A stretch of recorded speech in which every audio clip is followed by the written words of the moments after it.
DTE Maharashtra diploma admission पोर्टलवर आपले स्वागत आहे.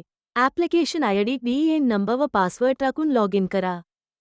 लॉग इन झाल्यावर तुमच्या डॅशबोर्डवर युअर फॉर्म इज लॉक्ड लाल रंगाच्या बटनमध्ये दिसेल.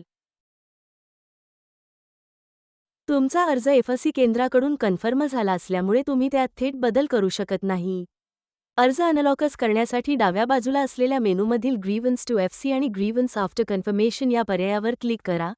आता 3 सोप्या स्टेप्स करायच्या आहेत. आधी सिलेक्ट ग्रीव्हन्स टाईपमध्ये ग्रीव्हन्स फॉर अपलोडेड डॉक्युमेंट्स निवडा आणि खाली ग्रीव्हन्स डिस्क्रिप्शन बॉक्समध्ये तुमची अडचण टाईप करा.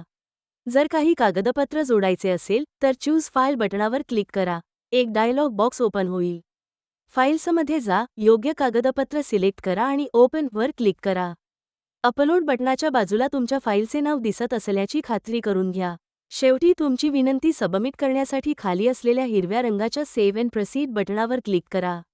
तुमची विनंती पडताळणीसाठी एफसी केंद्राकडे पाठवली जाईल.